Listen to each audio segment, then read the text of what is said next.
Hey yo les potos, c'est Pépito, le bouc qui voyage depuis 10 piges pendant que tu faisais des tiges.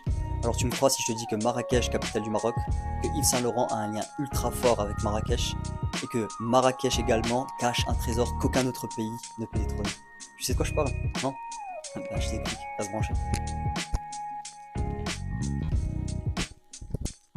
Alors je sais que ça fait cliché, je sais que c'est un peu relou toujours de le redire, mais si t'es pas abonné, abonne-toi s'il te plaît.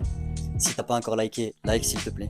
Et si la vidéo est intéressante, partage-la avec un ami à qui ça peut intéresser. Je te remercie. Alors tout d'abord, Marrakech, capitale du Maroc. Tout d'abord, en fait, pourquoi Marrakech, capitale du Maroc? Marrakech, sous la dominance des Almohades et des Saadiennes, donc des Almoravides et des Saadiens, Marrakech était la capitale centrale du Maroc.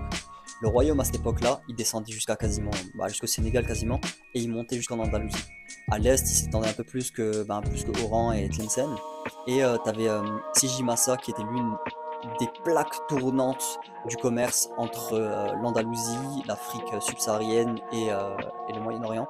C'était vraiment Sidi Massa, comment est-ce que je pourrais expliquer? C'était la plaque tournante de l'or, surtout de l'or. Donc Sidi Massa, si je veux un petit peu expliquer aujourd'hui, c'est comme un peu Anvers pour les diamants, c'est exactement la même chose, elle a le même impact.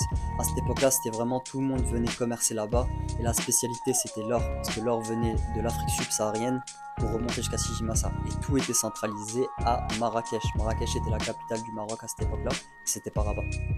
Deuxième fait assez fou, c'est que Yves Saint-Laurent a un lien ultra fort avec Marrakech.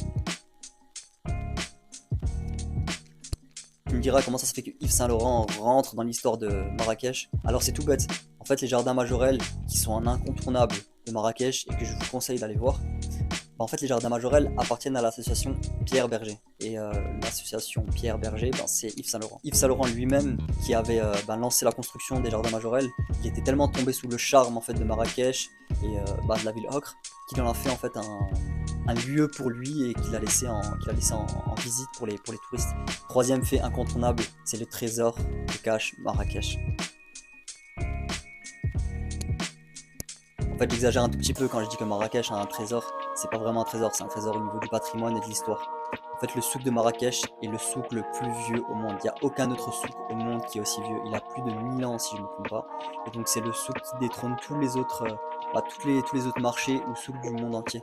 Et juste pour ça, ça reste un incontournable à faire et à voir. Parce que dans les ruelles, à chaque fois, on trouve des surprises à chaque coin de rue dans Marrakech. C'est pour ça qu'il est intéressant, en fait, le souk de Marrakech, plus qu'aucun autre souk, d'ailleurs au Maroc, mais plus qu'aucun autre souk dans le monde.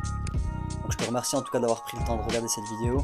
Maintenant tu sais ce que tu as à faire, abonne-toi, like, partage la vidéo à un pote à qui ça peut intéresser. Et bien évidemment, on se retrouve très vite. A plus les pépites.